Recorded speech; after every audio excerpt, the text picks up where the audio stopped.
CM relief fund చెక్కుల పంపిణీ MLA NM Srinivasareddy. Okay sir. Anuparani Gonni Rajinikanth Reddy sir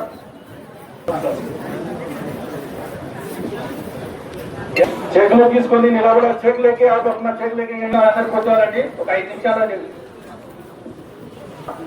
దివాణి police దివాణి S Neelamma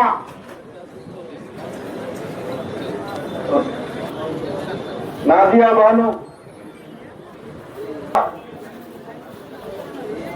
okay sir. Keshav Ketavath Babul police Srinivas S Neelamma Shivanand జిల్లోది పసుల నాగలక్ష్మి. చెక్కులు తీసుకున్న వాళ్ళు ఇక్కడే ఉండాలి. ఇద్దరికి అభినందనలు.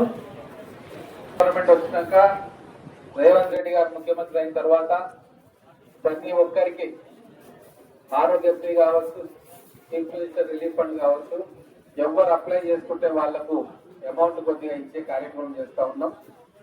ఇప్పటిదాకా 3,000 కోట్ల రూపాయలు సిఎంఆర్ఎఫ్ ద్వారా మొత్తం తెలంగాణ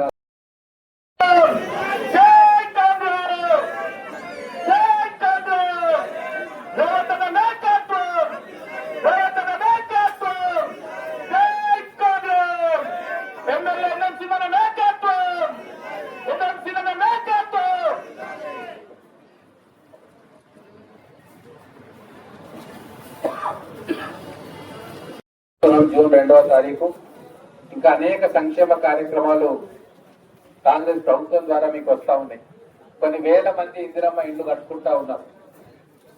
దిగ్విజయంగా బస్తీలు ప్రతి గ్రామంలో ఇల్లు లేని నిరుపేదలు వాళ్ళ సొంత స్థలంలో కష్టపడి ఇందిరమ్మ ఇల్లు కట్టుకుంటున్నారు. ప్రభుత్వం వాళ్ళకు 5 లక్షల రూపాయలు సాయం చేస్తా ఉంది. ప్రతిరోజు నేను గృహప్రవేశాలకు వెళ్తా ఉంటే వాళ్ళ ముఖాల్లో సంతోషం చూస్తా ఉన్నా. 10 సంవత్సరాల బీఆర్ఎస్ ప్రభుత్వం కేవలం 30,000 ఇళ్లు నిర్మాణం చేసి ఇచ్చింది, డబుల్ బెడ్రూమ్. కానీ కాంగ్రెస్ గవర్నమెంట్ వచ్చిన 2.5 సంవత్సరాల్లో 3,64,000 మందికి ఇల్లు కట్టించే కార్యక్రమము మొదలు పెట్టింది. వాళ్ళందరూ కూడా కట్టుకుంటా ఉన్నారు. ఇంకా 4.5 లక్షల మందికి ఇంకా ఇవ్వడానికి ప్రభుత్వం సిద్ధంగా ఉంది. అన్ని విధాలుగా సంక్షేమ కార్యక్రమం చేస్తున్న ప్రభుత్వం కాంగ్రెస్ ప్రభుత్వం. కాబట్టి మీరందరూ కూడా కాంగ్రెస్ ప్రభుత్వాన్ని గుర్తు పెట్టుకోవాలి, దాన్ని ఎప్పుడు కూడా ఆశీర్వదించాలని చెప్పి కోరుకుంటూ ఈ కార్యక్రమానికి అందరికీ కూడా హృదయపూర్వకమైన అభినందనలు తెలియజేస్తాం.